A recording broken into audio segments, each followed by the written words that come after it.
ကျွန်တော်တို့နေ့စဉ်ဘဝမှာကိုရုပ်ကိုပြန်ကြည့်ဖို့အတွက်မှန်တစ်ချက်ကိုအမြဲသုံးကြပါတယ်ဒါပေမဲ့တင်ကြည့်နေတဲ့မှန်တွေကပုံရိပ်ကတင်ကိုယ်တိုင်မဟုတ်ပဲခြားတစ်ယောက်ဖြစ်နေမယ်ဆိုရင်ရောအဲ့ဒီပုံရိပ်ကမှန်တွေကနေထွက်လာပြီးတင့်နေရာကိုအစားထိုးဖို့ကြိုးစားလာရင်တင်ဘယ်လိုလုပ်မလဲကျွန်တော်ကိုယ်တိုင်ကြုံတွေ့ခဲ့ရတဲ့မှန်တွေကကျွန်တော်မဟုတ်တော့ကျွန်တော်အကြောင်းကိုအခုပြောပြပေးသွားမှာပါလွန်ခဲ့တဲ့6လလောက်က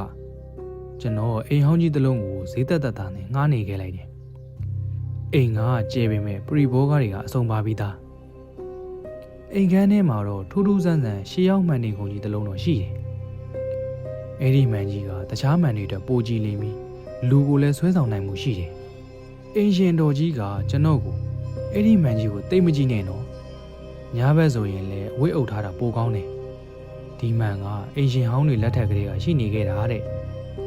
ကျွန်တော်ကတော့အိမ်ရှင်တော်ကြီးရဲ့စကားကိုရေပဲရေမိနေတော့တယ်ဒါပေမဲ့ညတညမှာတော့ကျွန်တော်မျက်နှာတင်ပြီးလို့မှန်ကြည့်လိုက်တဲ့အချိန်မှာထူးဆန်းတာတစ်ခုကိုသတိထားမိတယ်ကျွန်တော်ကပြုံးလိုက်ပေမဲ့မှန်ထဲကကျွန်တော်ပုံရိပ်ကစက္ကန့်ဝက်လောက်နောက်ကျပြီးမှလိုက်ပြုံးတာဗျအစကတော့ကျွန်တော်မျက်စိမားတယ်လို့ပဲထင်ခဲ့တာဒါပေမဲ့နောက်ရက်တွေမှာပိုဆိုးလာတယ်ကျွန်တော်မှန်ရှိမှရက်နေတော့မှန်ထဲကကျွန်တော်ပုံရိပ်ကကျွန်တော်မလုပ်တဲ့အပြုအမူတွေကိုလုပ်ပြလာတယ်ဥပမာကျွန်တော်ကလက်ပိုက်ထားပေမဲ့မှန်ထဲကကျွန်တော်ကတော့လက်ညှိုးနဲ့မှန်သားပြင်ကိုညှုံပြနေတာမျိုးကျွန်တော်တငယ်ချင်းကကျွန်တော်ကိုဟဲ့ကောင်မင်းအလုပ်ထဲမှာမင်းတယောက်တည်းစကားတွေပြောနေတယ်လို့လူတွေကပြောနေကြရဲ့နော်ကျွန်တော်လည်းအဲ့ဒီစကားကြတော့တော်တော်လေးလန့်သွားတယ်ကျွန်တော်ဘယ်သူနဲ့မှစကားမပြောခဲ့ဘူးအဆိုးဆုံးကတော့ညတကောင်ရံမှာကျွန်တော်နိုးလာပြီးမှန်ထဲကိုလှမ်းကြည့်လိုက်တဲ့အချိန်မှန်ထဲမှာမြင်နေရတဲ့ကျွန်တော်ကဂရင်ဘေးမှာရက်နေပြီးဂရင်မောကကျွန်တော်ကိုပြန်ပြီးငုတ်ကြည့်နေတာကိုမျက်ဝါးထင်တွေမြင်လိုက်ရတယ်လုံးဝနှစ်ကိုယ်ခွဲပဲ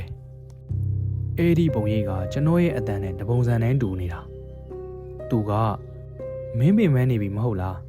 မှန်ထဲကိုဝင်လာခဲ့လိုက်လေငါမင်းနေရာမှာနေပေးမယ်တဲ့အဲ့ဒီအချိန်မှာကျွန်တော်ရဲ့ခန္ဓာကိုယ်ကလှုပ်ရှားလို့မရတော့ပဲ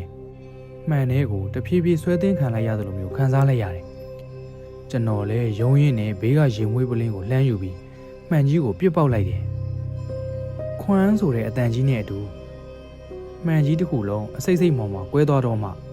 ကျွန်တော်လည်းပြန်လှုပ်ရှားလို့ရတော့တယ်ဒါပေမဲ့ထူးဆန်းတာကကွဲသွားတဲ့မှန်စတိုင်းမှာကျွန်တော်ရဲ့ပုံရိပ်တွေကကျွန်တော်ကိုမကျင်တဲ့မျက်လုံးတွေနဲ့စိုက်ကြည့်နေကြတာပဲနောက်နေ့မနက်ကစပြီးကျွန်တော်အဲ့ဒီအိမ်မှာမနေပြတော့ဘူးဒါပေမဲ့အခုထိလည်းကျွန်တော်ကမှန်ကြည့်ရမှာကိုကြောက်နေတော့မယ်ဘာလို့လဲဆိုတော့တခါတလေမှန်နေမှာကကျွန်တော်ပုံရိပ်ရဲ့မျက်လုံးတွေကကျွန်တော်ဘက်ကိုမကြည့်ပဲတခြားဘက်ကိုလှည့်ကြည့်နေတဲ့ပုံစံမျိုးဖြစ်နေတယ်လို့ပါခမ ्या ရောအခုခမ ्या ရှိမှရှိတဲ့မှန်ထဲမှာမြင်နေရတဲ့ပုံရိပ်ကခမ ्या ကိုယ်တိုင်ဟုတ်ရဲ့လားလို့တေချာစစ်ဆေးဘူးလားတတိထားပါသူကခမ ्या နေရာကိုအစားထိုးဖို့အခွင့်အရေးကိုစောင့်နေတာလည်းဖြစ်နိုင်ပါတယ်